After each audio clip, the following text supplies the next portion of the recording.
Just east of St. Louis, Missouri, in the shadow of the Gateway Arch, stands a racing oval in Madison, Illinois. Tonight it hosts race number 10 of the 2022 Indy Elite Series, the Alzheimer's Association 150, and a 150-lap sprint race before the final 2 rounds of the year.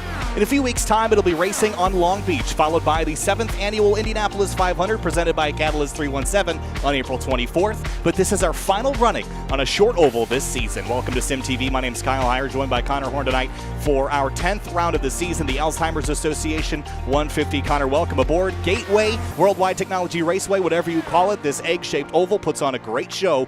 It always has here with the Indy Elite Series, and I can't wait to get it started tonight. Yeah, I'm excited for this one as well. This is going to be an absolute blast. Last year's race here had some championship implications late, but Adam Blocker, I believe, won that one. A very thrilling finish, a very thrilling dash to the finish after about a restart with 40 to go. Maybe we'll see that again, but it doesn't matter if you have a late race.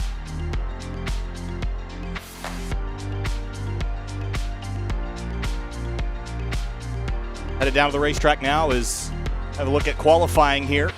Just getting underway, under 5 minutes until the launch of the race. 150 laps will designate our race here this evening. And Connor, as we get set for qualifying, 24 drivers tonight. It's going to be busy out there, so qualifying will surely be important.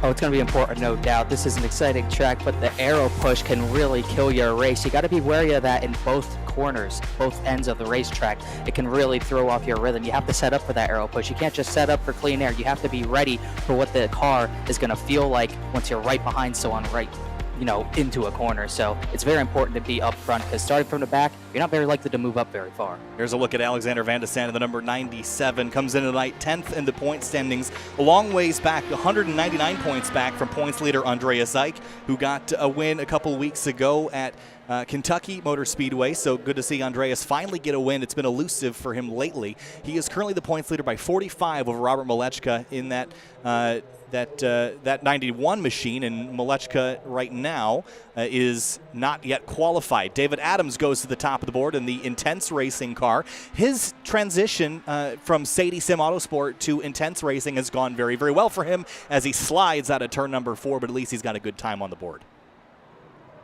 Yeah, very strong time for him, so hopefully that keeps him up there. It's pretty crazy thinking about how this championship race has sort of flipped on its head. We're talking maybe 3 weeks ago, Malechka had a 49-point lead or something around there. I think he might have even had a 59-point lead. And all of a sudden, loses a few points in Kentucky, and then a huge loss after pretty much disaster struck at Laguna Seca. I believe Ike won that one, and all those points are pretty much gone. Had another rough showing, I believe, at Texas, and it just all came crashing down. It's now a 45-point gap. He worked so hard through the entire season to build up that points lead, and now he's got to be on the attack all the way to the finale to have any sort of chance at this one. Well, it has been a revolving door at the top of the order here in qualifying. It was Josh Chin that went to the top. We haven't seen Josh around in quite some time. Jason Brophy went to the top, and then Chris Stouffer went to the top of 24.511 current provisional pole time. Andreas Eich still waiting on pit road, so is Alexis Newsom. Tony Schowen goes 6th quick in his number 31. A.J. Musselman rides in 7th right now. Mitch Welker qualifies 8th. Pablo Diaz, who won last week at Texas in quite a dramatic fashion, ends up in 10th. There was a lot of drama swirling around that race as you see Tony Schowen lose it in turns 3 and 4, and something tells me that the grip level here in that 3rd and 4th corner is going to be a challenge here tonight. Here's a look at the air and track temp, Connor. You wouldn't think the conditions are what's causing that low grip, but it certainly is slippery over there.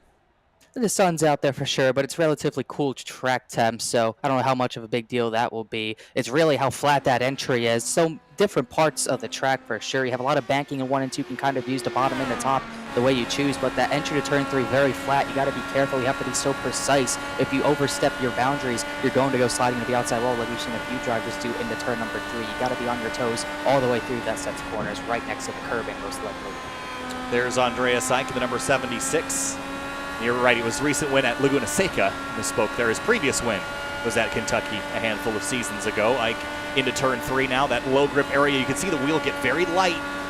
Just balancing very delicately through that 3rd and 4th corner up onto the front straightaway. Where will Ike qualify? 24.850 on lap 1. That's only going to put him in 10th. Alexis Newsom jumps to 4th quick on her first qualifying lap. We'll see if Ike can improve. And Newsom on her second lap hit the turn 2 wall sideways out of there as well. But here comes Ike, full head of steam, 191 in the turn number 3. Has to breathe it a little bit, gets the left sides on the curve. Got to be wary of that. That will spin you right around, but he was able to hold it. A great run out of turn number 4. He's going to have a run at pole here. 24.756 will not do it. Not good enough. Robert Malechko rolling through 3 and 4. His first lap put him 7th. We'll see if he can go any faster. 24.601 is an improvement. That should put him 4th. And yes, he will jump on to row number 2. Craig Forsythe in the number 27 is working around his second lap at the moment across the line for him. And a 24.939, good enough for 14th quick. And that is everybody except for Stanley, Paul Jennings, and Matt Houston. Those 3 will not qualify. They will start from the tail of the field. It's been a busy one here so far, qualifying, mixing up things a little bit. Christopher Jason Brophy will be on the front row for our 10th round of the season, the Alzheimer's Association 150. And, of course, as always, Dan Ench will be rocking the Alzheimer's Association colors on that car. Of course, fighting for a very, very good cause. My grandfather had Alzheimer's, not a fun thing to have around, and hopefully they're working on finding solutions. And, of course, thanks again to Dan Ench for bringing awareness to that. Quick warm-up here before we get into the race, but as we head into our 150 laps, the nightfall, the track temp is already pretty low here, Connor, so we won't see the conditions change a whole bunch. But do you still think that as the night comes, we're going to see these cars grip up a little bit more? I think they'll be a little bit more stable on entry and exit for sure. We're seeing all these drivers in qualifying with the sun still out, a little bit of heat in the track, sort of sliding on entry and struggling on exit. I think as the night falls, you'll see a lot more grip and a lot more confidence out of these drivers more than anything. You're going to see these drivers tiptoeing a little bit through the corners, especially at the start when everyone's bunched up. But the night falls, everyone gets a little bit spread out, possibly by green flag run and green flag pit stops. See everyone spread out. We'll see some very fun action, a lot faster times, and a lot more brave drivers by the time night falls. Well, there is a look at the Gateway Arch just on the other side of the border. We're here in Madison, Illinois, but of course the Gateway Arch located in St. Louis, Missouri, just over there in the distance as drivers get warmed up here for 150 laps, getting some last-minute changes in perhaps before they take the green. So with our road racing done with the exception of Long Beach next week, that's going to bring in an interesting a different group of characters before we head to our 7th annual Indianapolis 500 presented by Catalyst 317. We've only gone road racing a handful of times this season, but Long Beach is always a little bit different, Connor. It's always a little bit more rough and tumble, and you have a lot of attrition heading into that race, and that could crucially mix things up before we head off to Indianapolis, where we give away our championship and the Indianapolis 500 trophy. It's definitely the last wild card on the schedule for sure, including this race, 3 more to go, 2 ovals like you're talking about. You need to survive Long Beach to have a decent shot at a good points finish. Someone like Malechka has to be at the front and just avoid all the chaos, and Ike also has to avoid all the chaos as well. It's going to really be a battle between those two who can survive the longest. Long Beach, not really a track where you're safe anywhere. You could wreck from the lead as we've seen in series past, and we can see a wreck at the very end of a tail end of a lead lap that can affect the leaders. There's just nowhere to hide at a track like Long Beach when any iRacing series comes there, and you just got to be on your toes for something to happen. So times here in warm-up not really indicative of anything, but Andreas Ike right to the top of the board here in warm-up. David Adams goes up there as well. And I mentioned his team change from Sadie Sim Autosport to Intense Racing. Sometimes drivers just click with a different setup and a different team. Again, this is an open setup series where you can make adjustments and make changes. And while it always appears to be a team effort, Adams' change to Intense has proven at least to put him in the top 10 a lot quicker and a lot easier than he did at Sadie. So David's really turned the season around so far, at least with where he's running, and now he just needs to convert that to top 5s and potentially shots at a win. Yeah, I would not be surprised to see him fight for the win today, no doubt about that. He's decent in the points. He could be higher up than 13th, but he's had a lot of solid finishes so far. 3 top 10s, 1 top 5. Like you're talking about, he needs a little bit more of that. He can climb a little bit farther up in the order in the standings by season's end, no doubt about it. The way he's been running, I think he's definitely a threat at these ovals come to the season's end. And there's again a look at Dan Ench's car, the very striking purple livery with ALZ.org for the Alzheimer's Association, hitting pit lane here in the warm-up period. About 1:30 until we get ready to go racing. Pablo Diaz again after his win at Texas a couple of weeks ago. He's going to roll off in that number 22, kind of in the midfield tonight. Evan Adams is here as well. And another big note to the number 93 that's here, that being Josh Chin. We haven't seen him around in a while. He was extremely competitive a couple of seasons ago. Think back to that epic battle he had with Zach Campbell back at Mid-Ohio Sports Car Course, that drag race to the line. Good to have Josh back, if even for a night. Yeah, last run was at Milwaukee Mile, and I believe that put him at the top for most wins in Indy Elite, if I'm not mistaken, or at least tied him for it. He's definitely one of the more successful successful drivers in this series as it spins onto pit entry. Another point to look at, pit entry is going to be important if we get green flags and stops, but Chin is always so competitive on these sort of more flat oval racetracks. He was very fast at the Milwaukee Mile, pretty dominant, I might add. I wouldn't be surprised to see him at the front as well. He knows how to control the air at these types of tracks. So of course, this track extremely unique in its construction, tighter in turns 1 and 2, more banking, and wider and flatter in turns 3 and 4.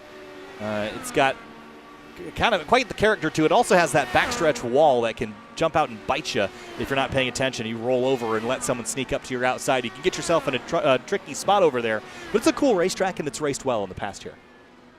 Yeah, and there's a reason the Cup Series and the NASCAR side of things is going there, because it's produced so much excitement for even that series over the years. It's just a complete action track. You wouldn't really think of it by the looks of it, but it just produces great racing no matter what series. Open wheel, stock cars. It's just such a great track for racing side by side, and at a track like this, side by side action is what we want, and it's just going to be so exciting to see these drivers whip around at such the high speeds. Well, heading down to the racetrack now, and we're going to get our starting lineup out of the way for our 150-lap race. If this race goes green from start to finish, about 1 hour and 1 minute of action. Rolling through our starting lineup for the night on row number 1 in the number 13, it'll be Chris Stouffer alongside the number 88 of Jason Brophy, trying to stitch races together. He'll roll off in second place, Connor. And then row 2, Joshua Chen won the last short track race, Milwaukee Mile. He starts third. Robert Malechka, second place in the points. Coming into tonight, he starts P4. In row number 3, Alexis Newsom of the number 63 had a shot to win it. Texas couldn't quite seal the deal. She'll start alongside Joe Branch, who rolls off 6th in the number 28. Andrew Wood, Mr. Consistency this season. He rolls off P7 alongside him. The driver we were just talking about needs a good run here, David Adams. In row number 5, Andreas Eich, the number 76, the current points leader, starts 9th alongside Tony Schowen, in 10th in the number 31. AJ Musaman, the first driver outside the top 10 with a 24.839. He'll start alongside Mitch Welker. Row 7, Alex Ball, the number 12. He'll start alongside Craig Forsyth in the number 27 in 14th. Pablo Diaz in the 22 machine, 15th place, and then alongside him, Jacob Oster, the last driver inside the 24-second bracket. He starts 16th. In 17th place, Dan Ensch with a 25.043, the Alzheimer's Association car. 17th place alongside Alexander Van de Sant, the number 97, who starts 18th. Julian Altena needs a good run tonight. We'll see if he could do that from P19 on the grid, and then Aaron Roos alongside him, rounding out the top 20. 21st place, Evan Adams in the number 59. Matt Houston in the number 66 starts 22nd. Final row, Connor. The final row, 23rd and 24th place, Marshall Stanley and Paul Jennings not putting down times, rounding out the 24-car field we have tonight. 24 cars. Paul Jennings did not grid, so he will not take the green flag from on the racetrack. Still could start from the pits, but we haven't seen him as of yet. Chris Stouffer in the silver and blue intense racing car alongside Jason Brophy in the private label car to the outside. It'll be a good fight there with that bright highlighter yellow car. Josh Chin got a lot of experience on his side of the win last week at Milwaukee that you mentioned. Rob Malechka rolls off 4th as we take the green flag. We're racing in the Alzheimer's Association 150 here at Worldwide Technology Raceway. Immediately, Chris Stouffer takes the lead into turn 1.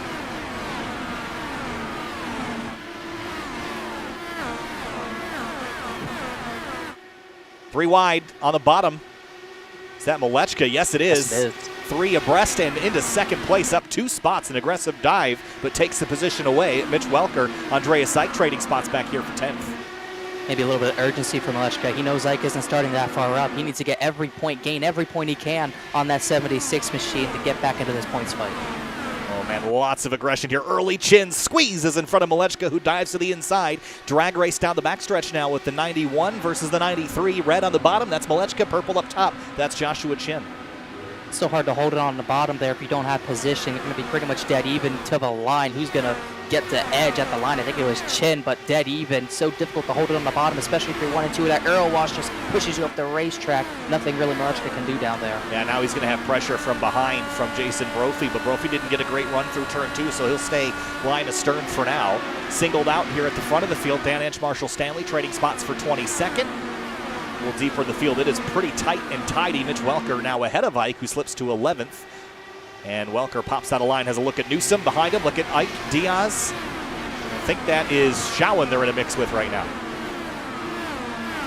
Jake Rosser kind of fell back a little bit there, thought he had a wiggle, but he keeps it clean. We'll see what Christopher can do. Didn't really talk about him much at the beginning, but he's, I think, the lead from the last race here at Worldwide Technology Raceway. He's the only driver who finished top 5 that's racing today. He finished 5th place, so not maybe as the competition in front of him isn't here today, but he's still got so many drivers to hold off, but he looks strong in clean air right now. Yeah, 0.8 of a second is the lead in the advantage right now. Chin, Malechka, Brophy, Branch, the rest of the top 5, and it's Adams, Wood, Newsom, caution out, Aaron Roos. And that's a big mess.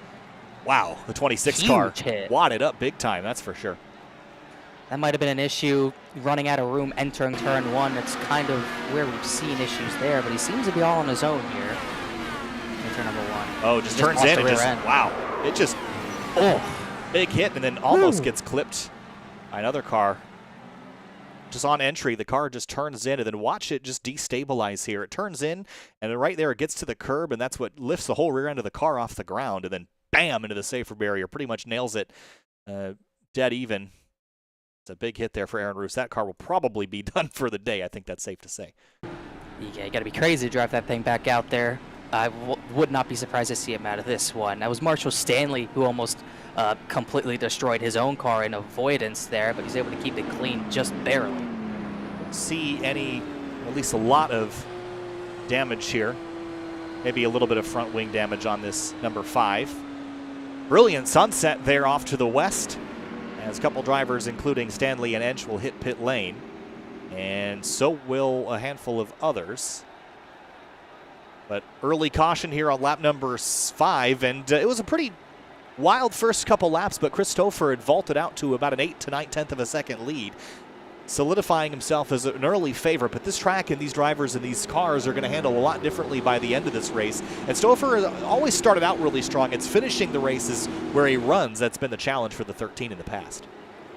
Yeah, that's really the only thing holding him back from being a little bit higher in the points. 134 points back of that points lead. If he could have just survived a little bit better, he could easily be in that points fight for the championship. But he's always a solid driver to watch through the field, no doubt about it. And he's got a golden opportunity here. If he can keep track position as high up as he is right now, and if he can keep pulling away on restarts from the lead as he is, he's definitely the clear favorite, and he's going to be the one to beat. Well, it's just you always talk about Christopher, right? I mean, he's always in the mix in the top 10, in the top 15, and he's constantly near the top of the leaderboard. But when it comes down to the end of the race, you're not typically talking about Christopher winning, which is a shame because he's always up there, just can't manage to seal the deal. So starting off very, very strong tonight, has led the first 6 laps.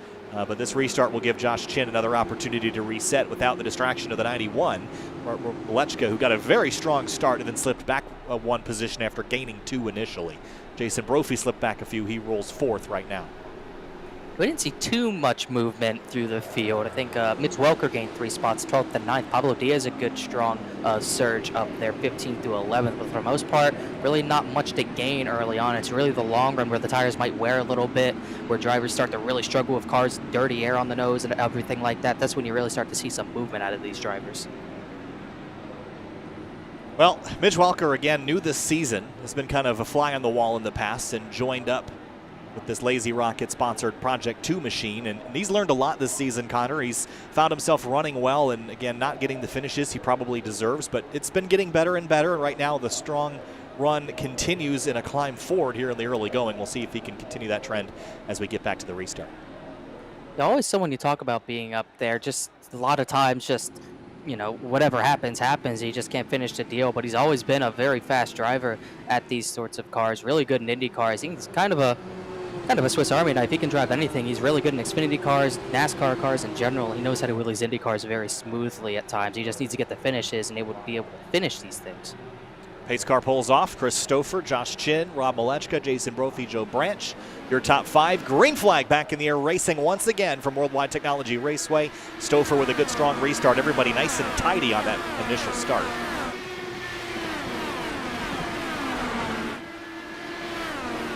Here we go. Here's a little side-by-side. David Adams up to the outside of Joe Branch on the back straightaway. Bring Newsom and Andrew Wood into the mix. That's that silver and brown car. And here comes Welker. Yeah, looked like Adams almost forced his way to the top on exit. It was very dicey there. Branch got a little sideways, had to collect it, and Adams took that opportunity. He's going to take another opportunity to go for that 4th position under Jason Brophy. Hard to hold it down there. Oh, whoa! Big crash in the back. Is that Malechka? No, Alexis Newsom. Alexis Newsom in the fence, and Mitch Welker also caught up in it. Caution is out.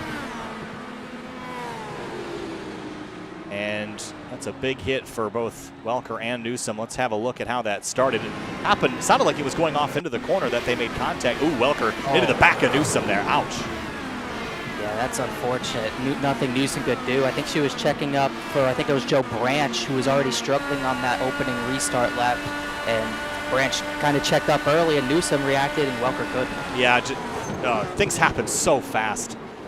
You know, obviously Welker didn't intend to do that, but just the rate at which the speeds changed to the cars in front of him, just didn't have enough space there to react to it. Following Newsom so closely. Right there, Branch checks up, Newsom checks up, and then Welker, not quite enough.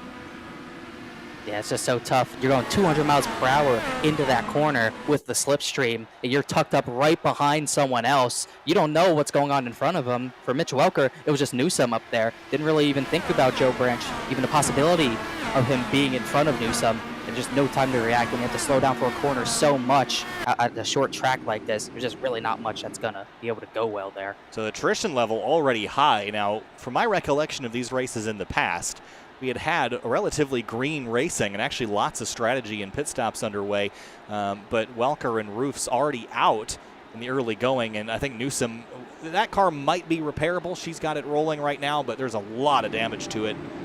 See how long it takes for that car to get fixed up. Dragging the rear spoiler around.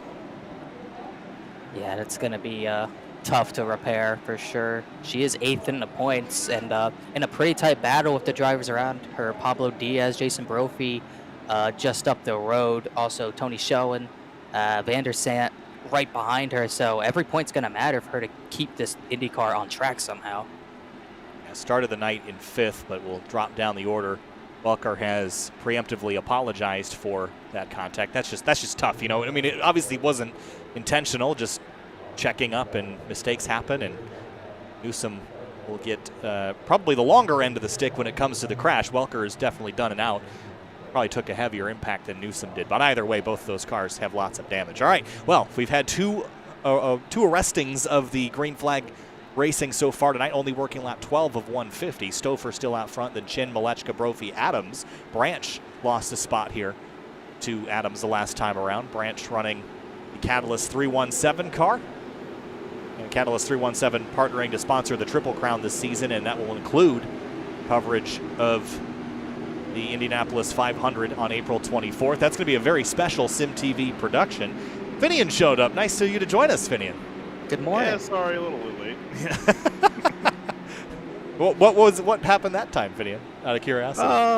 Don't worry about it. Okay. Probably his fault. Well, either way, we're going to take a very short break. We'll be right back for the restart here in just a few moments.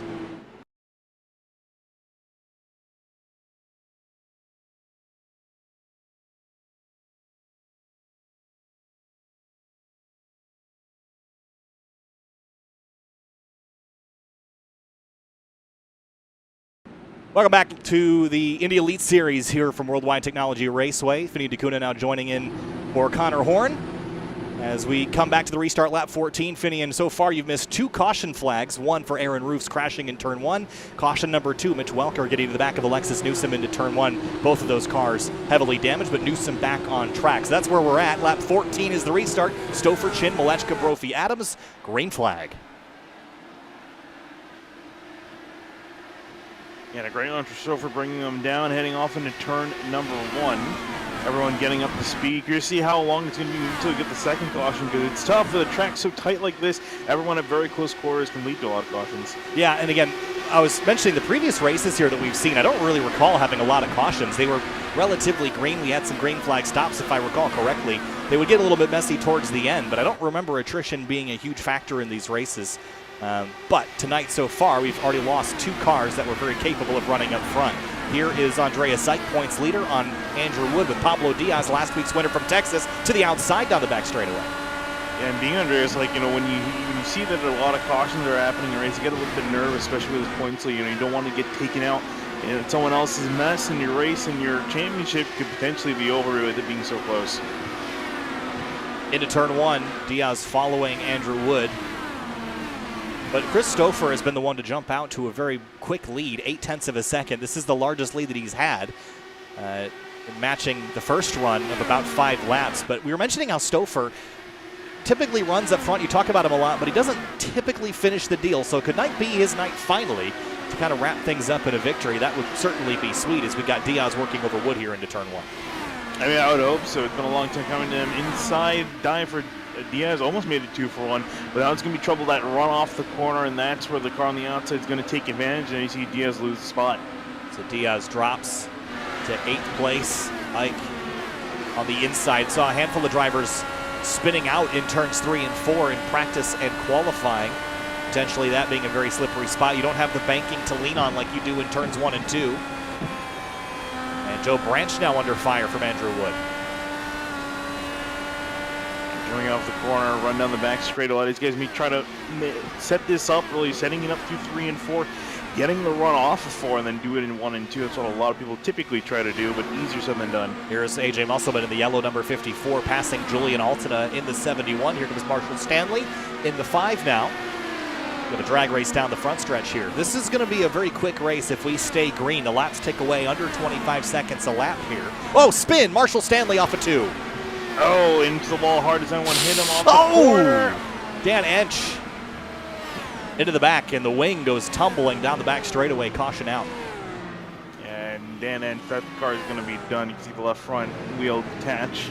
Yeah, this is a shame. Again, Dan Ench running the Alzheimer's Association car in the Alzheimer's Association 150, and hoping that he can get that thing fixed up, but that is not looking likely. Let's go back and see how it started. We kind of caught it all late to the replay there, but Stanley just gets off into turn 1. On the inside of the 71, maybe lifts and shifts the weight balance to the front of the car that it just goes around on him, spins it down to the inside of the track, and just nothing that Dan Ench could have done different once he was in that spot on the track. Yeah, maybe it looks like he may have, as you mentioned, shifted the weight balance, probably either playing with the anti-roll bar, and for Ench, it went low. I think probably heard from the spotter, car wreck up high. Yeah, had to go low. So big crash there, and Dan Ench will limp that car around. And now we've got split pit strategy. We hadn't seen the majority of the field hit pit lane until now, so it looks like Chris Stouffer will actually lead a big group onto pit lane, and a handful will stay out. Josh Chin will assume the race lead for the meantime. But this is our 3rd caution in the first 21 laps, losing cars very quickly. And this could mean the aggression level either steps down because people don't want to crash, or steps up because there's going to be less cars and there's less to lose. Yeah, it's either or in a lot of cases. It's really hard to tell sometimes. You try to guess how the race is going to go, but we'll see how it plays out, because it is interesting to see, because even by my memory, too, I remember the races at Gateway not typically being that chaotic, but it seems like tonight, as I mentioned, this is what, caution number 3? Caution number 3. And I was just before this race kicked off, I was watching the tail end of the NASCAR COTA race. I'm not sure if you caught the end of that. Did not. Well, don't want to spoil it for anybody that missed it, but spicy? Yeah, real spicy. A lot of bowling being played out there today. Nah, I'm not surprised. I don't think you really need to tell me that. I kind of figure it would end up like that. There was one guy that was bowling 300, man, tonight for sure. That guy's holding the trophy. So I think by that I know who won. I did watch a little bit in the middle of the race, and they mentioned someone out there was scraping paint. I figured it's the same driver. Well, you'll see later. All right, lights are off atop the safety car, and we'll come back around and restart. How about Formula One today, though? You at least saw that.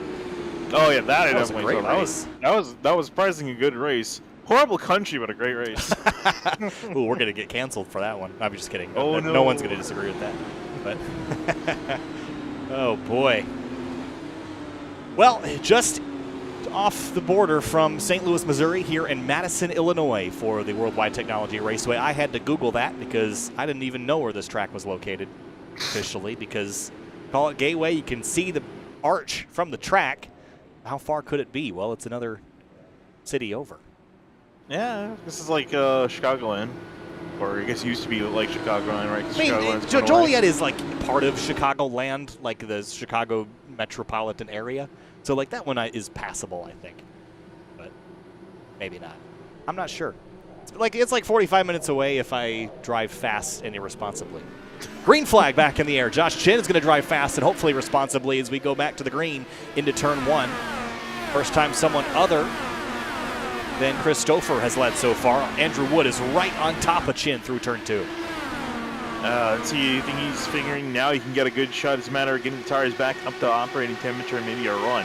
There you see Maleshka. I saw him pull out a line trying to make a move. Doesn't look like it quite completed just yet. He's looking to the inside. Yeah, Maleshka and Stouffer have already pitted once so far this race. The top 4 have stayed out on that previous yellow. Everyone except for those top 4 has pit at least once so far. Not everybody on that initial for that previous caution flag, though. Here comes Brophy to the inside of Maleshka off of turn 2. And Maleshka with a big run towards Stouffer. And now he finally makes that move. Didn't last time through. Side by side into 3 and 4. Maleshka keeping the car cooked down to that white line. Oh, and very tight. Almost. Here comes Brophy now to the inside. That was just extremely tight quarters as Stouffer kind of got squeezed up there. Left Maleshka plenty of room, but kind of cost himself on corner exit. Now the 88 taking advantage of that position. Would have been a little bit surprised to see contact off of turn 4. Typically turn 2 the tighter of the 2 corners, and you usually see a lot of guys head there. Usually there's some space, but I guess running that outside lane maybe put a little bit too much oomph into that effect. I have to giggle about your comment about it sometimes being the tighter corner. Well, it's always the tighter corner. That's how they paved it. In fact, it's like that every lap, believe it or not. Wow. Into turn 3, latest dive from Maleshka. On the move here on the restart. Altena tucks in back behind. The number 71 bounces off the fence, and here comes the 88 of Brophy.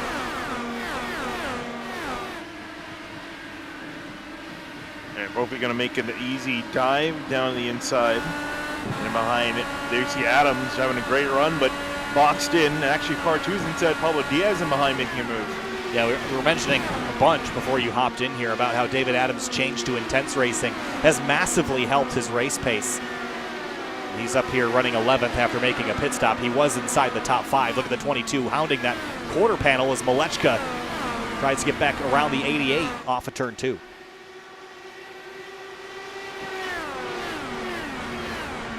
Six-tenths the lead from Joshua Chin back to Wood. The battle here is for 7th. Brophy, Maleshka, then a step back, find Altena, Stouffer, Diaz, and David Adams flying formation. Making that move down to the inside again. Looking like everyone's kind of finding their place in line at the moment. A few scraps for position in the back. You see if we can maybe see a long green flag run happen. Yeah, once you get singled out and people stop fighting each other, the green flag runs happen a bit more. Big push there from Altena up on Stouffer, or actually vice versa, rather. That was Stouffer on Altena. I definitely rescind my last comment because they were doubling up side by side entering turn 1. Oh, boy. Stouffer on the inside, Altena on the outside. And the 22 of Pablo Diaz, a bit gun-shy perhaps after the last round at Texas where he pushed up into the 91 and caused a post-race firestorm, and it was ultimately ruled a racing incident, but Diaz back on the charge here, running in 11th. Here's David Adams in the 00. I don't think they're going to be able to keep this up till one driver gets a little bit too jumpy, makes a bigger dive than they probably should have. Especially Diaz sitting in behind trying to figure out where he can go. He's kind of boxed in, nowhere to go. Can't really make it 3 wide. I don't think the track's quite wide enough to make that roll back. Brophy and Musselman trading spots here for 6th. Brophy's on the move forward. Look at this fight again into turn 1, though. Diaz on the bottom. Stouffer clear of Altena. Altena now defending from David Adams. And the 00 bounces off the fence again. He's getting awfully close to that. Well, he's hit it a couple of times tonight, but he's hit it square enough where I don't think it's causing him any damage. Look at the 0-0 throttling up around the outside of Altena. And takes this position away. Yeah, I actually think it's Altena also hit the wall as well. That's who I was talking about. Oh, that's who you're talking about. Sorry. Yes. Yeah, he's definitely spiked it once or twice. Here's Brophy now chasing the 27 down. Really like the 88's pace right now after this restart. And Curtis actually should be able to make this work. Forsythe doesn't have any draft on the car up ahead, but looks like Brophy's kind of just sitting in line, maybe waiting another straightaway. Now I'm off 2, maybe trying to make a strike. And there's Altena heading off into 1 and 2. Joe Branch now to the bottom. Cavalis 317 car. Drag race into 3. Alexander Van de Sant watching from behind, but he's got Oster pounding him. A lot of really good competitive racing. And it's something about this track here in iRacing with the Dallara IR18. This track just races better, I think, than it does in the real world. It's always been a highlight of the season for me, and it's continuing to be that here tonight so far. Yeah, I was going to say, you really wouldn't think this track puts on some great racing, being with the short oval, and the short ovals are very hit and miss sometimes, but it's been, these guys in general have just been putting on some great racing, especially at some of the tracks. Milwaukee, I thought Milwaukee was going to be a snooze fest, but it was really entertaining and looking to be more of the same here.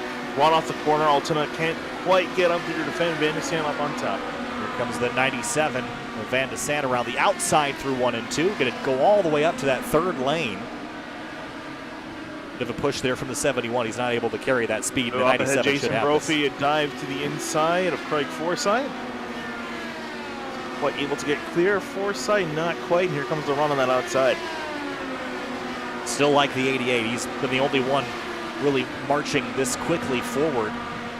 And he's got a fresh set of Firestones on it as the 27 understeers a little bit. That will allow the 88 to retake a position inside the top 5. Meanwhile, up front, Josh Chin still leads the way in the 93. Andrew Wood, then Andreas Ike, who leads the points. And this is a strong place for him to be at this point in the season. But remember back to last season when we went to Long Beach, Finney, and that was where Andreas Ike lost the championship in my mind, was at Long Beach. And that's where we head in 2 weeks' time. Oh, I honestly kind of thought he lost it at Kansas. I think Kansas was the well, the Kansas first didn't one. help, but I think Long Beach was the final hammering of the nail in the coffin as Marty, what was his name? The ESPN guy? I'm drawing a blank. The hammering of the final coffin in the nail or whatever he said. Oh no, Andreas Ike dropping down the order. Oh no. Come on, No. that's not real. He hasn't lost connection from the server yet, but. Ugh.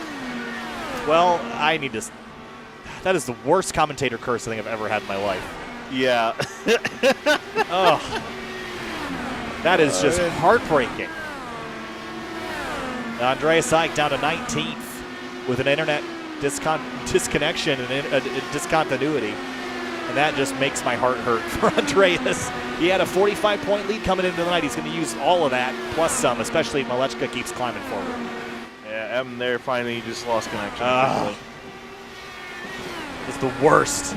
It's the worst. And for Malechka, going to have a bit of a smile on his face. that his competitor has got And we're out. going to Long Beach. What is it about the races Yeah. leading up to Long Beach for poor Andreas, man? Just can't. And sometimes you just got to be lucky. Just hope everything clicks together, and a lot of times it doesn't end up clicking together. So for Andreas, we'll see how quickly he can try to get back in here. I think he's going to be hoping that this race goes back to just being caution after caution. He's trying to join back to the server now. But man. he is already 3-4 laps down and counting. And to add salt to the wound, Malechka just climbed up into the top 5.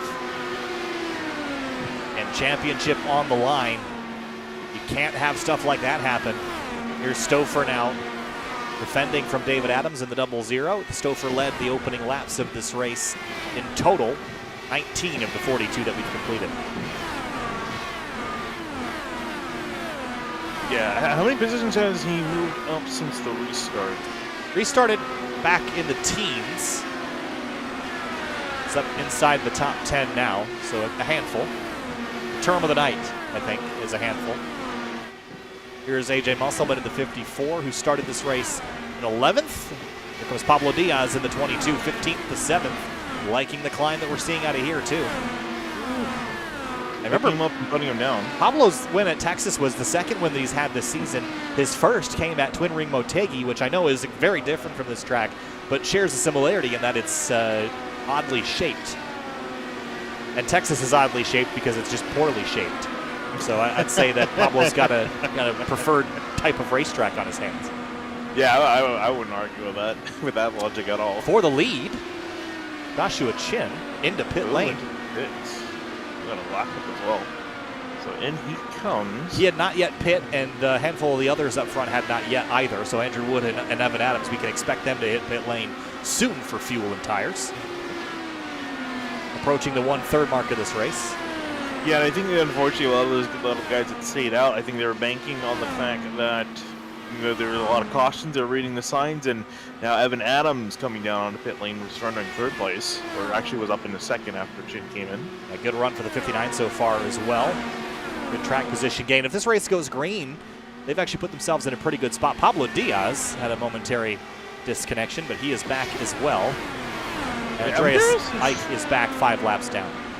I'm curious. Actually, the one that Ike had, I think, was genuine disconnect. I'm just saying because in another league, anyone watching remembers the Phil Racing League, we had another Indianapolis. There was another red flag with everyone disconnecting, and the race had to be called because everyone connected back and then they dropped again. So. Well, Andreas is now 4 laps down, and unfortunately, he's going to have to rely on other people having poor nights to gain any positions without the existence of free pass and the likelihood of a lot of yellows. He's got a long night of just scraping away anything that he can because every point is going to matter, especially when you have a race like this. You just minimizing your bad days is extremely important for winning a championship. Yeah, there's going to be just hope some more guys just either give up or end up crashing out because at the moment we kind of found ourselves in that nice green flag run where everyone's more or less spread out, few passes here and there, but the odds have significantly decreased since the start of the race. There's a look at St. Louis, Missouri, just a couple of miles away. Lights are on at the racetrack as well as in the city. Here's David Adams, and just behind, Jacob Oster in the 09. He's the driver that shot out of a cannon the first round of the season at Michigan.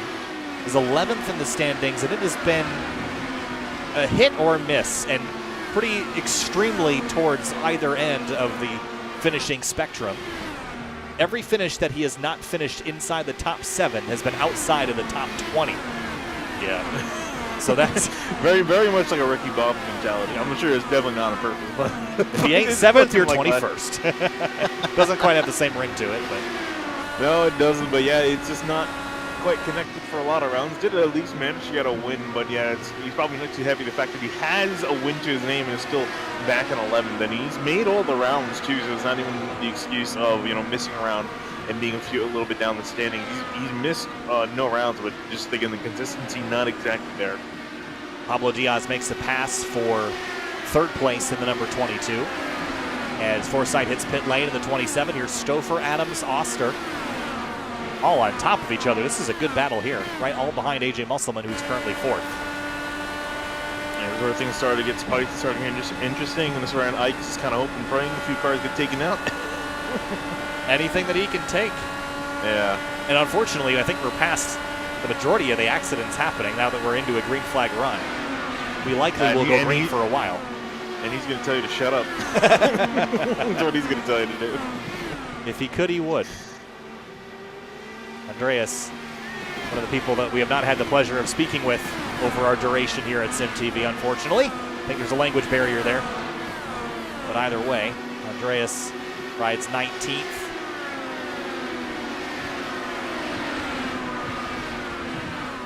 Good battle for really 4th on back here with Musselman, Stouffer, Adams, Oster, and Alexander Van de Sande in the 97. Look at this mess on the front straight. It really is surprising to see everyone out there in a pack. Oh, Julian Alton almost went flying in the back of David Adams in the turn. That got very hectic for a second. Woo. Not on board here with Van de Sande as we went down that front straightaway. Here is what he saw. Everyone just kind of working out around the guys coming out of pit lane. A lot of shuffling around. And yeah, 71 Alton. I kind of got short change there for racing space, but he's a lap or two down, so not a lot of consideration from those around him. Look at this. The 54 pulls onto the apron. He's likely going to head for pit lane. Here he comes. This will be his second stop of the day. Now, anyone else that hasn't made a stop, or has everyone? Everyone has at least made one. Okay. But some pit really early on in the race under caution and will need to come again soon. Musselman, one of those drivers. Yeah, he just locked it up sideways coming into pit lane, came in hot. Yeah, so the top 10 already make that top 11, have now top 12, Matt Houston included, have 36 laps on their tires. Everyone from 13th on back has 14 or less laps. So we're already, as we just had drivers finish up some of their pit sequences, the top 12 are going to need to pit within the next 10 or 15 laps. Constant revolving door on pit lane, that's for sure. Yeah, I was going to say, I'm curious to see which one is going to work out better, because this is some of the guys that stayed out, not thinking that another caution would come out. Some guys coming in hoping that another caution wouldn't come out. So difference in strategy now appearing to see who's going to benefit at the end of the race. It could really go either direction at this point. It could, and I think it all comes down to yellow flags, right? I mean, the reason why some of those drivers pit was, well, we had yellow flags. You might as well freshen up. You're not going to be using a lot of those tires under caution. But now that we've had more green flag running, here's David Adams hitting pit lane. He has only had 38 laps on this tank of fuel, so I think they're thinking more about the end of this race than they are about their position right now. He's going to follow the 71, who's got some damage on the nose of that car. Yeah, that's severe damage. And also left front as well. Yeah, this is the wall or another car. This is about a lap and a half ago. Out of turn 4, gets really loose and is going to hit the inside wall here. And somehow we stayed green, but dragging the nose cone there. Yeah, race control falling asleep there.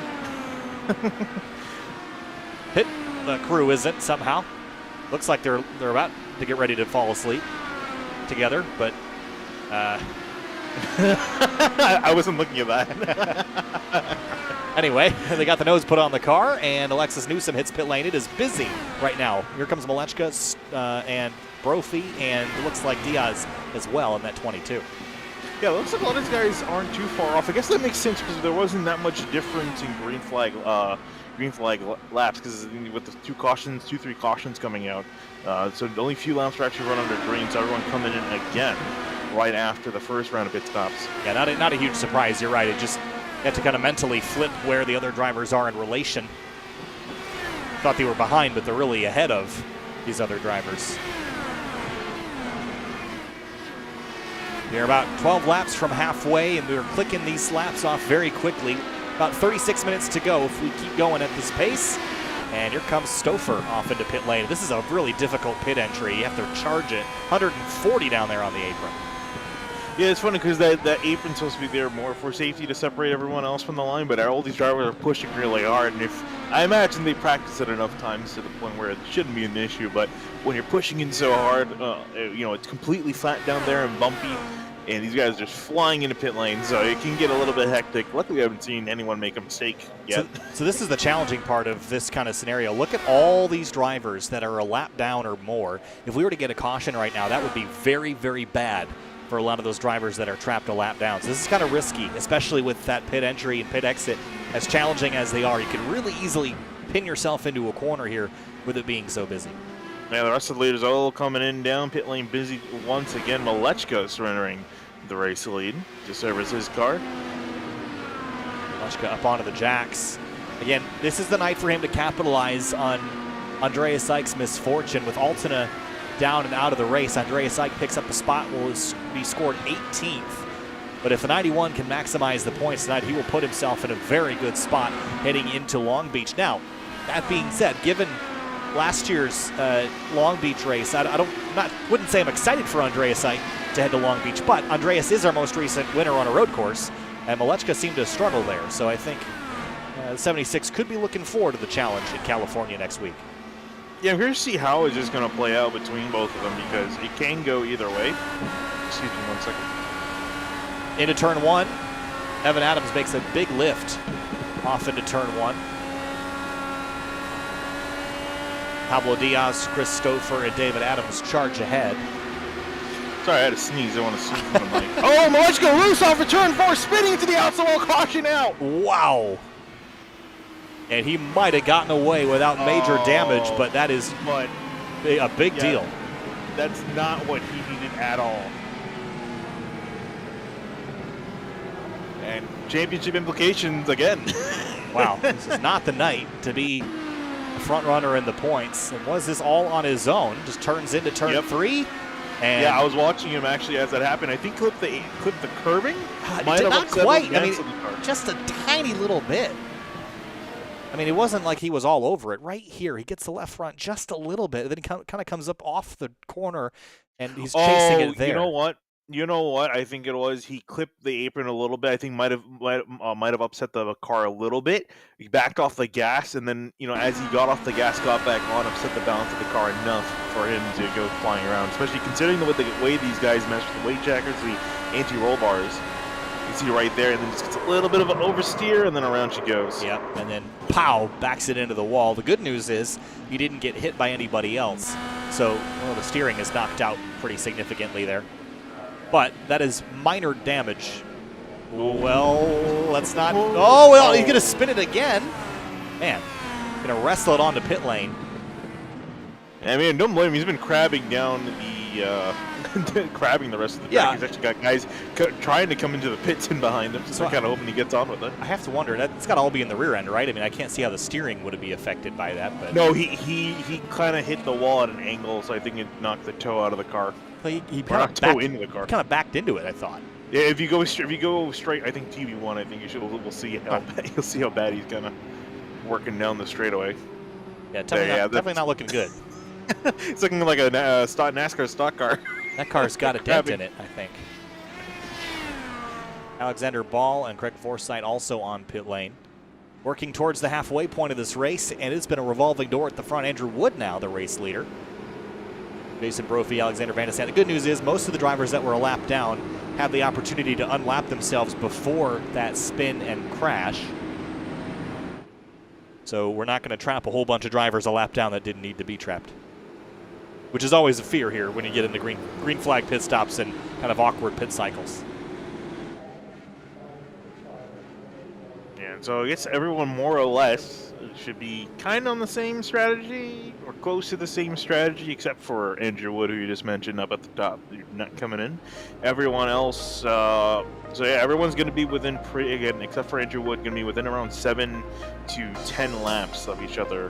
So almost negligent with the pit strategy. Could make a difference, not quite, but more or less a lot closer than they were before.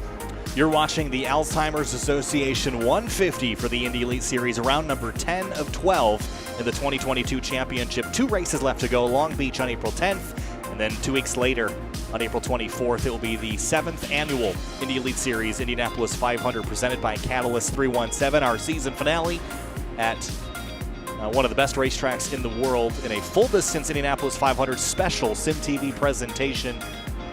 Can't wait to show you that one on April 24th. Heading back down to the racetrack now at lap number 70 of 150. Ooh. What you got? Yeah, Malechka is still trying to fix that car up. He's still, I think he's done. Still in the car. He pulled into the pits, and then he pulled into the pits almost into his stall, and then he just stopped right before and towed. So I think he might have given up because the car, he got it repaired sort of, but it's still crabbing down the straight. It's nowhere near a raceable condition. I'm actually surprised that iRacing was able to allow him to go back out on the track because that didn't look like optional repairs. That car looked pretty dinged up still. Well, here is some news. Malechka is back on the racetrack now, and it is now going the right direction. He is still somehow on the lead lap, barely. Andreas Eich is also rolling on the racetrack. He has gotten his car repaired in the condition it needs to be to make up some time.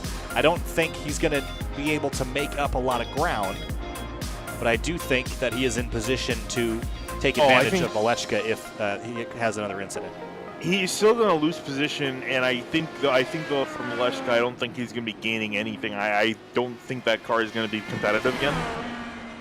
Because he's only been fixing optional repairs where he could. And again, with the way the suspension was knocked down a line, that I don't think that car is going to be able to get up to pace. I think it'll run. Okay, but I think he's going to be under threat of coming more laps down. We'll see when the green flag comes out if that car is still competitive. Lights are out atop the pace car. Somehow we didn't get the one to go signal there. But yeah, I was waiting on that. Yep. Well, pace car lights are out. Andrew Wood in command. Jason Brophy, Alexander Van de Sant, Jacob Oster, and David Adams, your top 5. Green flag back in the air here from Worldwide Technology Raceway. 4 laps to halfway in the Alzheimer's Association 150.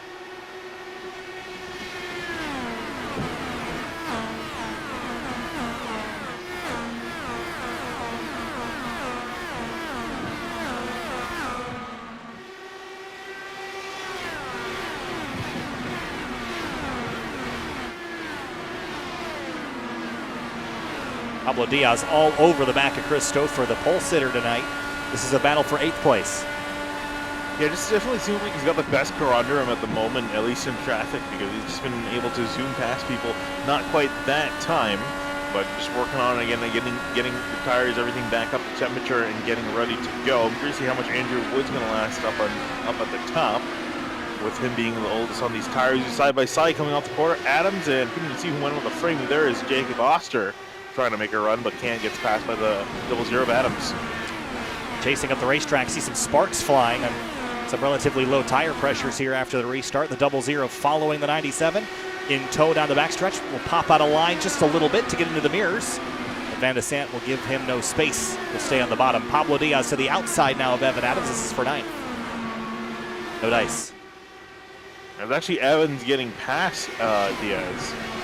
He restarted him behind, so he's been able to get past him. David Adams, the other Adams, currently working his way up the order. Van de Sant to the inside of Oster. Ooh, big understeer in 3 and 4. Oster has to push wide. I'll let the 97 have the spot up front.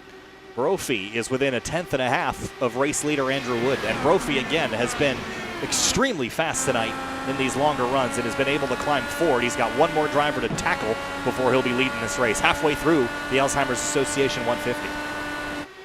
Yeah, laps starting to tick by fast as we've been getting some solid green flag runs in. Whoa. But the action stepping up. Ooh, up at the top, Brophy, great run heading towards turn number 1. Not quite enough, backs out of the attempt. I think he knew that he was not quite close enough to make a move. Oster was chasing his car in 3 and 4 up a couple of lanes. Car kind of was walking up the hill on him. I think Brophy's quicker than Andrew Wood, but where do you make a pass here? One-on-one, it's a little challenging. When there's a kerfuffle in traffic, it's a little easier to build a run like this right here. Here's Chin on the outside of Stouffer. This is for 7th place. Yeah, Stouffer on the attack there wasn't able to get it done in 3 and 4, so they have to back out that inside. Hard to make work. You got to get that run. Oster has been the mosquito in Alexander Van de Sant's ear this race. And Benton just got to take him up the middle of the track and coming down low, so Oster went to look high, went to look low, nowhere for him to go off the corner, so it killed his run. Look at Alexander Ball, big sweep to the inside on Craig Forsythe of the 27. This is for 11th place, and Andreas Ike getting a good show. Even though he's not directly involved in this battle, he's going to try to grab some track position on the 12 of Alexander Ball. Yeah, and actually taking a look of Andreas Ike, looking back at Malechka. That car is actually not in too terrible a shape. It looks like the last trip down the pit lane, they actually make the car able to drive straight. However, he's been far from quick. Alexis Newsom working on getting around him, so he's able. I think he's actually just waving around at Newsom to go on the inside turn 1. There she goes. For the lead, here comes Brophy, and just like that, through Andrew Wood, you step away for 2 seconds, and they trade spots on you. Here's how it happened. Yeah, just got a fantastic run off for turns 1 and 2. You can already see the speed difference down heading to turn 3, and that's the die of the inside, timed it right. And took the spot away, and now has 3/10 on the David 64. And as you mentioned, David Adams is close, and behind him, look at this, Van de Sant and Oster still side pod to side pod into turn 3, and Oster this time will take the spot. Yeah, finally successful, and we'll see if he can try to join up with Adams, Wood, and Brophy maybe for the top 3. Now he's got some clean air.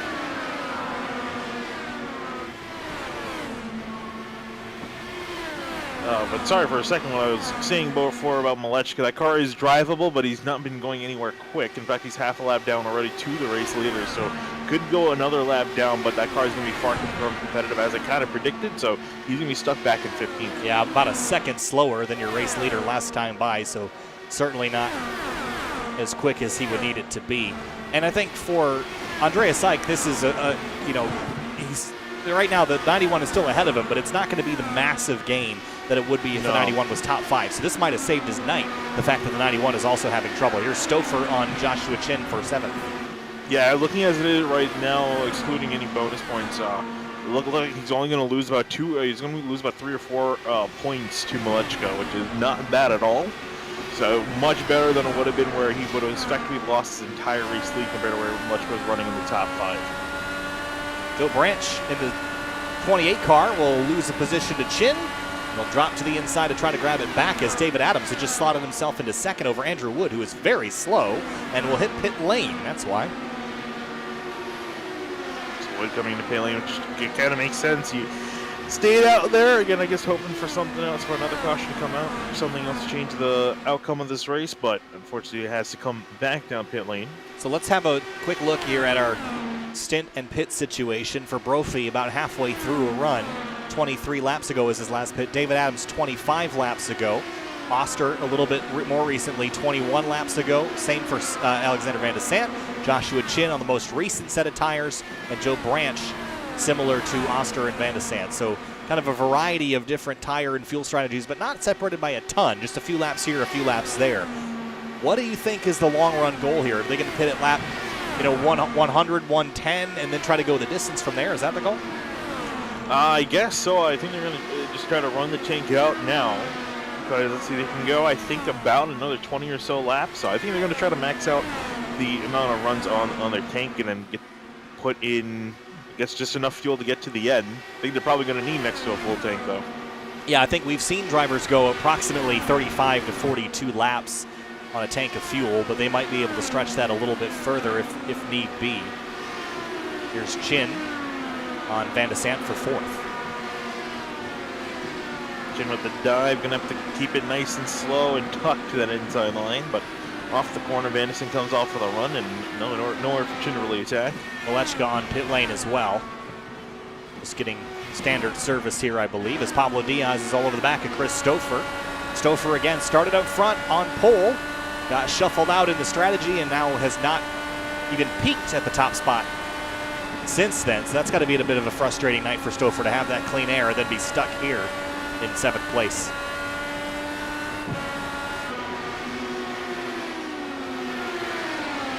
Two purple people eaters fighting for 4th. I was going to say, beautiful looking paint schemes on both these cars. Very striking shade purple. It's time by 60 laps to go in the Alzheimer's Association 150. Oh, and David Adams catching up to Jason Brophy. Now last time by 24.898, that was a 10th quicker than the 88.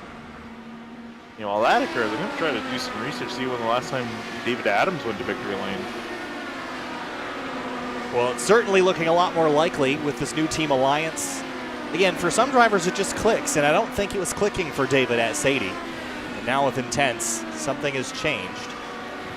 Now, last win for David Adams was back in September of 2019 at Texas. So season 5, it was a long time ago, what, 2.5 years ago? It's been a while. Has been a while, hasn't it? We were streaming Indy Lead at that point, I believe, right? 2019? Maybe. I don't know. Maybe not, actually. When was our first season? It was back when it was the MyLaps.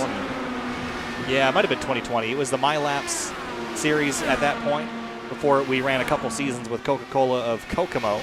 Right. Did we start these guys when COVID came out, or? I think it was before that. Maybe not. So, we might have done a half season with them in 2019. It's hard to tell. It was, I think, around that time or the season after. That time all kind of blends together from that. I'm also just remembering again that COVID's been around for 2 years.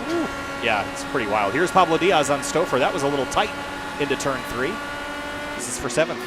Yeah, he's keeping on. I'm trying to get some sort of run, but again, that run on the inside just give up so much momentum down the straightaway that he's going to have to wait for another shot at it. Good run down the backstretch. Will he pop out of line into turn 3? Here he comes. And again, same sort of situation. Good dives to the inside, gives up that run off the corner, and off Christopher goes. And up front, here's a look from onboard Jason Brophy, who has led 29 laps of the 94 that we've completed. David Adams, who's chasing him, has led 0, but he is closing in. Yeah, he's getting some great runs through 3 and 4. Has a good one coming on to the front straightaway. Nowhere to really dive that car, though. Gonna have to sit in behind Brophy. And this is gonna be the big thing, is him making sure he doesn't give up a lot of time off of 2, being tucked in behind. Thinking about pit stops, when is the field going to come? The window is not open to make it to the end from here. Have to go another 10 or so laps. That seems to be a stretch for a handful of people. I'm not sure that that's what they want to have happen. I'm sure people would love a caution flag to make things a little easier to reach in about 10 or 15 laps. But right now, they just got to race on. Yeah, I think we might see some guys just try to stretch the tank out just to make sure that they don't get caught out by an unsuspecting caution. I think you'd rather wait on it than hope for one in pit now. AJ Musselman and Alexander Ball having a good scrap for 11th, but we're going to stay up here because Adams is on top of Brophy for the top spot. Yeah, he's been getting these great runs off the corner, just nowhere to quite go, because by the time he gets to Brophy, they're already at the next corner. I think here's his best shot, though. He's really close in 3 and 4. He's been getting a lot of his good runs out of turn 4. Rather get him going into 3, though, than going into 1. It's pretty challenging to put someone on the outside and kind of just drive underneath them. You can put them underneath you and make them lift, but that's a really risky strategy. I'd rather have a move here, and Adams is going to hit pit lane, like that call, but with 51 laps to go, that seems like a real big stretch to the end. Maybe not counting on that. Yeah, it seems like it's a little bit early, but he's one of the guys that had to come down first. He's been the old guy out there longest on the tires and fuel. Jason Brophy imagines gonna just have to come down with him, you know, just being on similar strategies. Doesn't come this time by, probably next time. Been out here for 38 laps. Jacob Oster for 35, Chin for 31. He's got probably some of the newest fuel and tires of anybody in this front running group. And look at this mess behind him, behind Joe Branch. Stouffer, Pablo Diaz, they're right on top of this battle for 5th. And Alexander Ball and AJ Musselman, these two have been going at it, the blue and the yellow. Very striking liveries when paired together on track. Musselman to the inside. Yeah, they can't quite get away from one Whoa, another. that's so tight out of turn 2. They touch. I'm amazed they didn't make contact there, because they got pretty much as close as you can making contact. They were touching side pods, basically. I think they did make contact out of turn 2. Tony Schowen is sitting. I'm amazed he's still nearby. I would have backed out of that. Here's another look at it from on board the 31. Watch these two ahead. Oh, maybe not a touch. Awful close. And they're still side by side. We're going to see 3 wide. We're going to see 3 wide. Here we go. Oh, nope. Schowen thought better of it. Musselman, though, with the advantage. Lifts, and Ball will squeeze around the outside. When Schowen tried to get a run on the outside, Musselman was just getting too much dirty air from Ball on the outside. And they had to back out of that. That could have been a caution right there. Whoa, here comes Musselman again, a big dive, but he can't make it stick. Ball again is going to drive up the outside and maintain 9th place. And Schowen with a big run now. Big run off of turn number 2. Going to dive down on the inside, and he's going to get the wash off of Ball, though. This is going to be tricky to kind of maintain that run. And here they come off the corner, and now Musselman with a big run. He's going to clear, and we could see this go. Could try to join at it again for 9th now. Yeah, I like Musselman's entry speed, but he's going to lose it on exit. That will leave him vulnerable once again to Schowen. And taking a look back at Brophy and Adams on the track, a big separation, 1.5 seconds now, the gap between the two. So not a good pit stop sequence for Adams. The loss ended up losing about 1 second. Yeah, 1.5 the difference. Yeah, and actually, let's see, looking at the pit stops of the two. Brophy 7.8 in the box, for David Adams 8.6. That's not a very good stop for the 00. 45 laps to go. And Musselman now under fire from Schowen again in 3 and 4. These two, plus Alexander Ball, have had quite the excursion tonight.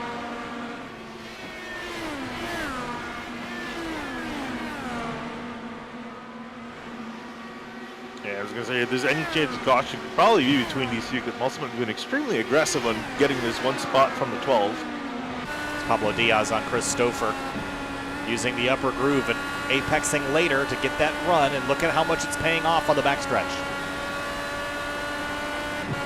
Yeah, is he going to pull out a line? Doesn't feel like he's confident enough to make that just yet. Yeah, these two. Like magnets. Yeah, Musselman just really wants the spot. He's been going every single chance he has. He's been going after Musselman. Well, he's just going for a lunge, right? Right, I mean, it's not like they're maintaining this lap after lap after lap. It's Musselman takes a big lunge, and then Ball drives around the outside of him every time. There's another lunge, and then watch Ball just throttles up a little sooner, and this time he had to lift. Yeah, this is the best shape that Musselman had. He's going to have the advantage inside lane in turn 3. He'll have it. And going to clear him for now. And Ball drive up around the outside on corner exit, though. Yes. Now the 54 clears. He waited a while to come up and clear him. Go Branch hits pit lane. He's going to follow in Van de Sant. That will turn the lead over to Joshua Chin. Whoa, man. These guys are flying into pit lane. Just go back and see Van de Sant coming in. Came in really hot. Probably the hottest I've seen anyone come in. Ooh, boy, slide it in. So, here's our scenario. Joshua Chin has run 41 laps. He is now in the window to make it to the end on fuel from here, so he's good to go. As is Stouffer, Diaz, Evan Adams, Craig Forsythe, AJ Musselman, Alex Ball, and Tony Schowen. They can all make it from here if they pit now, so they're good to go to the end. They don't have to worry about fuel saving. Stouffer and Diaz and more are in the box. And Robert Malechka, by the way, is off track and out. And flips the spot. Andreas Ike, still running, will trade position. So what was going to be a tragic night for Ike's championship fight will actually turn out to be kind of a net zero. Yeah, I'm surprised they ended up surrendering the position. I'm trying to look and see if anything else happened to Malechka. I don't quite see anything else. He didn't hit the wall again. I didn't see anything. I guess just didn't figure it was worth running out, which I'm a bit surprised. You know, he was going to at least gain something on Ike. Now he's actually going to end up losing. It's only going to be 1 point, but, you know, would have been better to gain some position, especially because he's at a deficit. So only one driver still on the racetrack that has yet to make a pit stop, and that driver is Tony Schowen. He had 1 extra lap of fuel from his previous stop being a little later. He has run 42 laps on this stint. We haven't really talked a lot about Schowen tonight other than his battle with Musselman, but here he is. Yeah, he's coming in this time by, so he's going to be the best guy to look at as far as fuel mileage. I'm pretty sure that he should be pretty much good at this point. You're totally good. He's run longer on this previous run than he has to run now. So he is no worries there. And into the box he will go. So that will turn the lead back over to Jason Brophy and David Adams. It's 1 second between them. Adams is reeling that 88 car back in.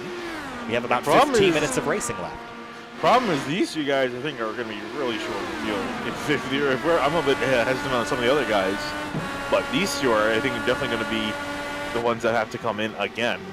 If they can make it, I would be genuinely surprised if they're going to have to save a lot. We haven't seen anyone run more than about 42 to 45 laps, but that, I mean, they would have to run 47 or so. I mean, I guess we haven't seen anyone run that, but we don't know if that was a necessity to go that far previously. So yeah, man, it's one of those times I really wish iRacing could let us look at people's fuel. I know why they don't, but I really wish you could. Well, it's just I don't think anyone had to run a 50-lap run before, so we don't know how empty they were. But this time, you know, the fuel mileage can vary so wildly in these cars depending on where you are on track and if you're in the slipstream or not.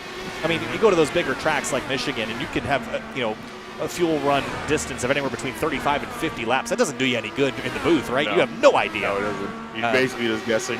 You're just throwing darts at a dartboard while blindfolded. Yeah. I can tell you, though, that where Brophy is right now is the least fuel-efficient place to be, but it happens to be the most efficient place to earn points for the championship, so you have to make that trade-off. 34 to go. I had to imagine that he's going to be kind of on the line of just hoping a caution comes out. And I guess even then, I think it might be worse if he has caution come out. Would he actually? No, it would be better. I think if the caution came out, everyone would come and get fresh Firestones. You know, I think at that point. Oh! Here's speaking of caution, Shaw and Lewis off of turn number 4, going to somehow save it. Wow! Wow. Whew. We heard it sliding. Captured him mid-slide. Here's a look. Was there contact with Musselman into 3? No. Yes. No. Just gets loose. He got very close. Very, very close. Man. You see Alexander bolting evasive action as well. Great job heads-up driving by everyone else. Yeah, here's a look at it again. Right next to Musselman. That could have been some netcode, but it didn't appear like that was the case. But that is the drive of the day for Tony Schowen to save that car. Yeah, I think just threw the car in, maybe just a little bit too loose on the weight jacker setting. But, wow, I'm just amazed that he held on to it, because that car looked unrecoverable. So Chris Stouffer, man, at the beginning of the broadcast, we talked about how he always is a driver that you're talking about early in the race. He's aggressive, he runs well, but the strategy just never works out in his favor. Here he is running 7th after starting up front and leading the first 19 laps of this race. As soon as he got put out of the lead, he has been unable to claw his way back forward. He's working on Andrew Wood for 6th, but this is just kind of stereotypical of his seasons where he just runs so well at the beginning and just can't quite figure out how to keep it there, which is such a shame because we know he's got the pace to do it. Just the strategy and the luck don't end up in his favor.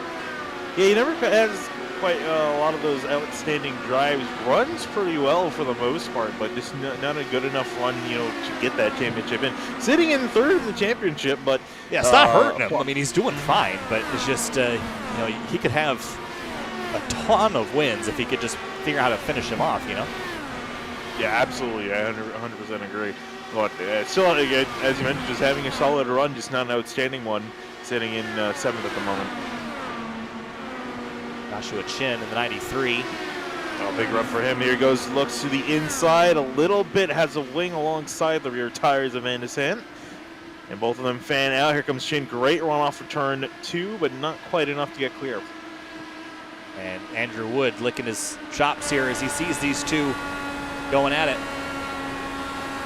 7/10 is the difference between the leaders, and one car real slow. Up high, was that Oster? I think it was. Just real pushy out of turn 4. And he's just trying to keep all 3 of these cars in behind him. Here's Andrew Wood. Wood, we've seen he came in after the restart, so I'm curious to see how long he's going to run on a tank, getting up there. 38 laps now run. 6/10 between the 2 race leaders. Adams is closing. Next time by, 25 laps to go. Chin, real shallow entry to turn 1. Van de Sant runs high. That's kind of the preservation method there, but this time he's not able to clear him. And Van de Sant, a little bit of a tow as well from Oster, staying up near the wall in the back straightaway. Andrew Wood back onto pit lane. Ah. So he has run 39 laps, and he was not going to make it. Yeah, I was kind of looking where it was going to be the upper limit for these guys, around 40, low 40s, high 30s. So I think that kind of makes us feel for both Adams, they're going to have to come in sooner rather than later. Yeah, they'd have to go 47, which again, the longest we've seen anybody go is about 42 to 43. And I just heard contact somewhere. I didn't see anything happen, so I don't know what's going on, but ghost contact. Ghost of Gateway Future. Ghost of Gateway Futures Pass. 5 retirements so far. Alternate, Ench, Stanley, Welker, Aaron Roofs out of the race. Olechka out of the race as well, 27 laps down at 18th place. Andreas Eich has 2 drivers that he could pass, Alexis Newsom and Matt Houston, if they were to lose 1 more lap. He's 15 seconds back behind Newsom. I don't think he's going to catch her before this race is over. Again, I think for him, he doesn't care where he finishes ahead of the 91, so I think it's going to be somewhat of a happy day back in 17. Even if he crashes out now, he would still be ahead of the 91. And there would be no way for Olechka to actually pass him back after this lap in particular. So win, I guess, for him today in the luck game. So with about 30, make that 22-ish laps to go, we expect that these front drivers, the front 2 at the very least, cannot make it to the end on fuel. They're just praying and hoping for a caution flag. How long do you wait? I think just wait. wait as long as humanly possible, because I don't even think they're going to maybe come in for tires. I think they're just going to come in, just gas fuel it up, and go back out there.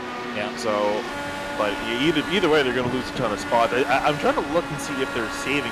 They have a little bit of a lead, not a lot, a little bit of a lead to work with to maybe put in a higher fuel map, try to save some gas, but it's not really crazy. I mean, it's 5 laps worth at the lower end of what they have to save, and 5 laps doesn't seem impossible. It seems very unlikely. But if they knew going into this that was going to be the situation, they might have been able to do that. But you mentioned their lead. It's about 6 seconds over Jacob Oster. So who knows? Oster was a winner back at Mid-Ohio Sports Car Course. Remember how wild that race was? Yeah, absolutely. That was crazy. 5 guys going at it for the win. It's kind of how it is every week, but constant flow of drivers up near the top, then rack spins happening through everything in the chaos, and Oster was the one emerging through the smoke victorious. If the top 2 do have to pit, which again we're leaning heavily towards at this point, Oster's going to be the one inheriting the lead, but it's not going to be all said and done. He's got Van de Sant, Chin, Stouffer all breathing down his neck. He's got literally everybody breathing down his neck. Yeah. Van de Sant is right there with him. Joshua Chin and Stouffer, as you mentioned, Pablo Diaz as well is back here. Stouffer goes for a dive to get by Shaolin. Joshua Chin's got the freshest of everything. Not sure how much it's going to make a difference, though. It always appears that fresh tires on an Indy car aren't going to be worth a lot in pace. They're just going to be worth a lot in comfort. And that's not going to do you a lot of good. It's not going to negate the Aero wash situation. Yeah, especially if you haven't been out there like in clean air like Jason Brophy, I don't think he's probably going to notice any difference really. But if he comes and gets fresh tires, he hasn't really been in behind anyone the entire run. So he's not even been pushing those Firestones that hard. AJ Musselman battling for a top 10 spot. Craig Forsythe, the 27, that blue and white car up the road, is the next one on his list. As they drive by the 63, that is Alexis Newsom, who's 3 laps down on the same lap as Andreas Ike. That's an important position for Ike to grab if he can, because that's a couple more points that he can use towards the championship.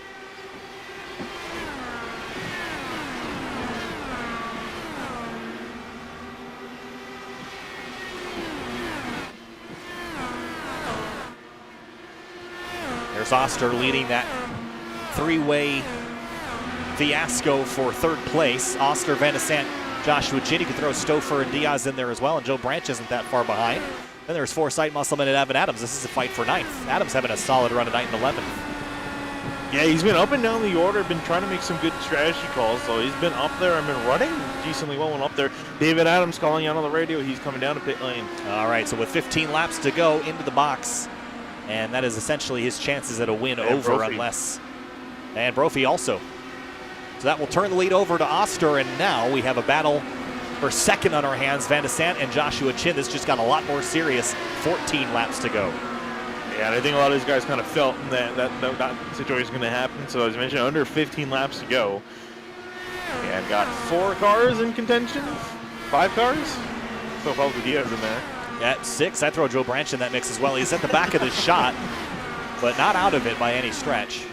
You see these races get pretty wild. Brophy and Adams will return to the racetrack, but outside of the top 10. That strategy did not pan out for them as we get down to the final moments of the Alzheimer's Association 150. There you see Oster coming out of the corner and actually getting past Jason Brophy. There you see him rejoining the field. Yeah, Brophy will be a lap down at this point and could actually provide a little bit of distraction to some of these front runners if he gets back up to pace. That could only help Oster. Now side by side with 4th place Chris Stouffer.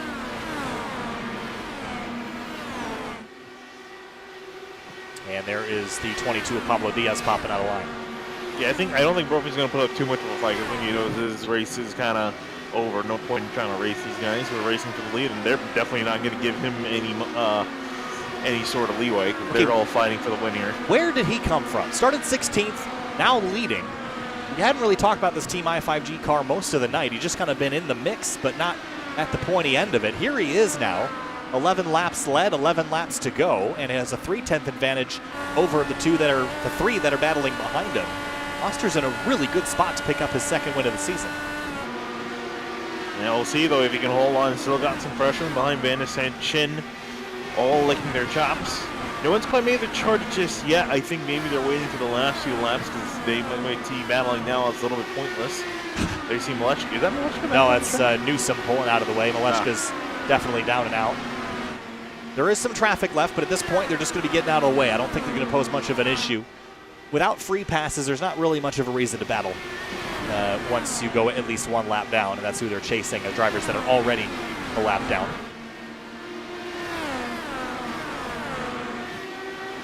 Yeah, other than for the race lead, great battle going on for 7. Craig Forsyth, David Adams, AJ Musselman all fighting, and there's Alexander Ball and Musselman together again. I really love the yellow on this 54. Just stands out. Very nice. It's a nice rich shade of yellow.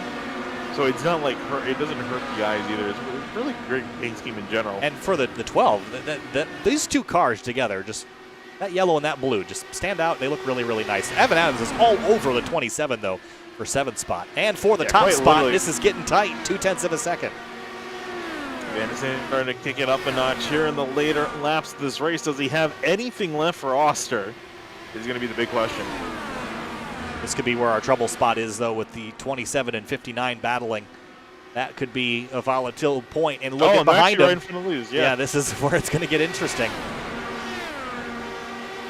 And with the way they're kind of fighting a little bit up near the front of that that position for 7th place, there you see Forsyth and Adams side by side. Oh boy. This is going to hold them up, and the leaders are going to catch them a lot quicker. And this is not what Oster needs, because he's going to get held up a little bit. That's going to allow for the guys behind to maybe have a chance. Be 5 laps to go next time by. He is going to hope that the closing rate isn't enough. Last time by, it was about a half a second a lap.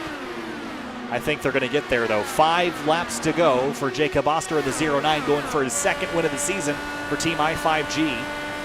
And look at that 4-car fight in front of him, all for position and all for positions inside the top 10. Yeah, he's going to be hoping they kind of get on with it or find some sort of position to sort themselves out by the time he starts catching them, because they're duking out. They're seeing him die from Musselman to the inside in 3 and 4. They're only slowing each other down up here. 4 laps to go. Forsyth, big defensive move here. Oh, this is going to be a scram here for a couple laps, isn't it? Because he's like, it's going to be tough for him to find a way on through, because he doesn't want to make a dive while they're still fighting for position. And here comes Oster. He's effectively caught up to them, so he's now getting some sort of dirty air off of them. Van de Sant, if he can try to close back in, laps are winding down though. I wonder if Van de Sant and Chin are going to play nice here to hopefully have a run. They're not going to have a lot of time to do this here, as we're now down to 3 laps to go, but they can only hope that the 09 gets held up just for a moment. They're going to get maybe half a lap to strike. It's not going to be a ton of time. Yeah, and it seems actually more Van de Sant's more, I think, worried about Joshua Chin in behind than he is worried about trying to catch Oster, because Chin's been making quite a few aggressive advances. Here we go. This is where that influence is going to start to affect the 09. 2 laps to go in the Alzheimer's Association 150, and they're scrapping ahead of him. Evan Adams to the inside of Forsyth into turn 1. And big thing you got to hope is these guys don't get collected or get into each other, because that would be horrible. There you see Oster finally can move the inside of Ball, finally finds at least one car he can overtake. Well, I think he might be home free if he can clear this 12 car on the front. Straight away, he does not. White flag, 1 more lap to go, and Oster is in the midst of a lap car battle with Joshua Chin. A big dive by Van de Sant into turn 1. He is close as we head down the back straightaway. 3 cars battling for position in front of Oster, 3/10 back. He might be home free if they get to turn 3 and 4. Adams to the inside of Forsyth as they rumble through 3 and 4. Here comes Oster to the outside of Musselman. Checkered flag, and for the 2nd time this season and the 1st time on an oval, Jacob Oster will win at Worldwide Technology Raceway. Wow. Yeah, what a fantastic job there. Van de Sant threw a Hail Mary to the inside of Ball, trying to get past or hope that he had at least one shot in 3 and 4, but wasn't quite close enough. That was good stuff. We have to go back and look at the finish for 4th, because Christopher edged out Pablo Diaz by 58 thousandths of a second, so that is worth going back and watching. Let us have a look at that. As they came out of turn 4, have a look at this Watch the 22 and the 13 and the 12. The 12 is a lap down, the 22 at the line, all the way back to the stripe. This is the margin for 4th place. That was half a car, maybe a full car length, but certainly very, very close. Regardless, Jacob Oster wins at Worldwide Technology Raceway. Here is a look at your race results. Oster, Van de Sant, Joshua Chin. Valiant effort by those two behind in the purple cars, but they couldn't quite get there in the end. Stouffer and Diaz round out your top 5, Finney. Yeah, I think fantastic run by everyone up near the front. As we were talking about Stouffer, he's been near the front, has some good runs, just again not quite able to seal the deal. Still, but can't be too upset with the top 5. Now I'm curious to kind of see how this plays on the points. He'll close in quite a bit to Malechka and Ike. Not a whole lot, but he should be, I think, at least under 100 points. So he's getting there into the picture if the top 2 have another bad week at Long Beach. Musselman and Ball, that Ball battle came all the way down to the very end, 9th and 10th for those two. David Adams 11th and Jason Brophy 12th. A disappointing end to a strong run that they had, just didn't quite play out the strategy. Andreas Ike, that was the biggest bullet dodged all season for him, comes home 16th. Not a great race, but importantly ahead of the 91 of Malechka. Yeah, I think for Malechka, he's going to be shaking his head after what happened, because that was pretty much all user error, right? Because he knew had essentially this race given to him by the gods, by the racing gods, that Ike managed to lose connection. We haven't seen Ike lose connection at all. It's never really been a question or a factor before. So just happened to lose connection. You get one of those bad days of the internet, it just drops. And unfortunately wasn't able to capitalize. So he's going to be shaking his head. That was his chance to close this championship back up. Eventually give himself the lead in the championship too, and again that mistake going to take him out of the picture. Well, here's our 3rd place finisher, Josh Chin, the number 93. Your return to the Indy Elite Series has been found with a bunch of success, Josh. Tonight, 3rd place, about a half a second shy of picking up another victory. A strong run for you, though. You got to be pretty happy with that. What'd you need to get by the 97 and the 09? Just overall a better idea of strategy. I thought that Jacob and Alex couldn't make it, and I knew Stouffer and Diaz could, so I was just trying to hold them off. And then once I hit about 4 or 5 to go, it kind of clicked in my head, I think they can make it. And by that point, it was too late. I'd already taken it easy on the pit stop and everything, just trying to make sure to make no mistakes. And it was probably enough of a time loss just on the pit exit alone where I could have stayed ahead of them because I had gone around before the pit stop. So it is what it is. It was a good run, good setup, and can't be too disappointed by 3rd, but it sucks a little bit. Well, a really solid run and a 3rd place result, so a good strong run for you, Josh. Congratulations on that. Can we expect to see you at Long Beach and or the 7th running of the Indianapolis 500 presented by the Catalyst 317 company here in a couple weeks? Yeah, I hope to be there at both. Try and get another win or two and just kind of have fun and enjoy the vibe. It was another good race, so it was nice to have. So, yeah, hopefully be out there for the next 2 races. All right, best of luck, Josh. Hey, congratulations, and we'll see you next time. Thank you, guys. Thank you.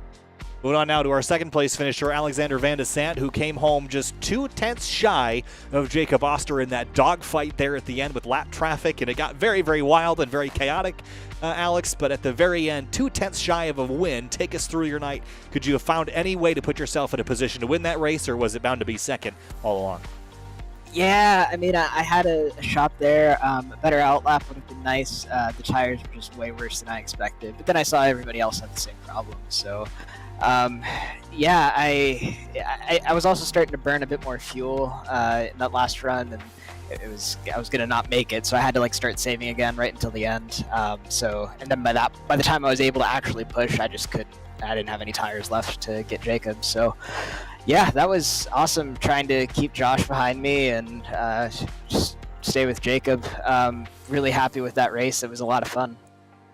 Well, Alex, a really strong run for you as we look forward to the rest of the season. We've got 2 rounds left at 2 of my favorite racetracks. We've got, of course, Long Beach in 2 weeks' time, followed up by the Indianapolis 500. Which of those 2 is circled on your list as the one you'd like to win more, or are they both equally on that list and you want to sweep the rest of the season? Oh, I mean, you always want to win Indy, of course. But I think I have a solid shot at Long Beach. I know I'm strong on street circuits. I get a lot of confidence there. So, and that's one of my favorite tracks. So, yeah, definitely going to look forward to that. All right, Alexander Van de Sant, 2nd in the number 97. Congratulations, Alex. We'll see you next time at Long Beach. Thanks, guys. Thank you. Moving on now to our race winner for Team I5G in the number 09, Jacob Oster gets it done for the second time this season. The first time on an oval this season. His last win came at Mid-Ohio Sports Car Course. That race was quite the kerfuffle. This one was a little chaotic as well, Jacob, but you came home after starting deep in the field in 16th. You led 22 laps. Not a very big number in a 150-lap race, but you led the final 22. That had to be a phenomenal feeling to pick up a win here at Gateway. Take us through your night.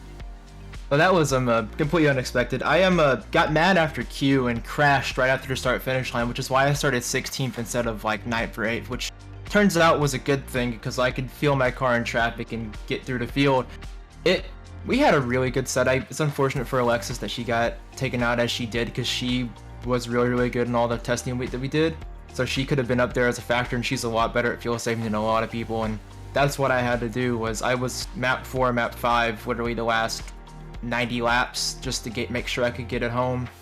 And I don't think everyone thought I could make it, but I barely made it. I had 0.2 as I crossed the line, so I didn't even have another lap in it.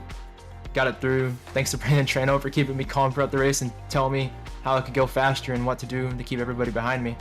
It was real fun. Well, it certainly is fun standing on top of the podium. Next week, we head to Long Beach, and then 2 weeks after that, we're going to head to, actually 3 weeks after that, we'll head to the Indy 500. But you won on a road course last time. Do you think you can repeat and get another one at Long Beach? Oh, I mean, I definitely think I can. I feel like right now I'm a better road course racer than I am a oval racer for a variety of reasons.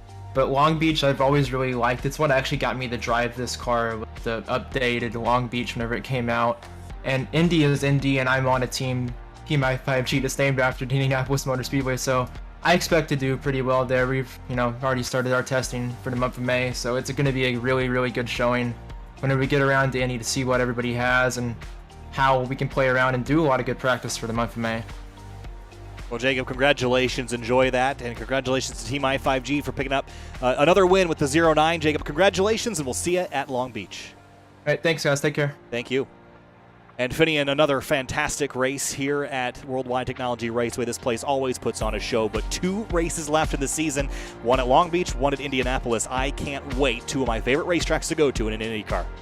Yeah, I was going to say, these guys, I think they're going to have a blast out there, although I think it's going to be very tense for Ike and Malechka. Malechka able to somehow extend his lead. I don't think we both thought we would have been saying that by the end of this broadcast. Hey, the opinion horn. There we Combine me and Conley together. Well, I think both those guys are going to be probably too concentrated on making sure they don't give fuel to either one. Malechka's going to be in a bit of a hole, though. Needs a good race at Long Beach, and especially at Indianapolis, where they award extra points. With it being an extra 2.5. What's the percent? Extra 25% of points awarded. What they did at the other Triple Crown races at Michigan and Texas, so has a bigger shot at getting some more points. But with the way Ike has been running, again taking this night out of the factor with him losing internet connection, he's been running phenomenal these last few races. So he's definitely on a tear. It's going to be hard for anyone to beat him. Next week, Long Beach, our final road race of the season. We'll see you there next week from California.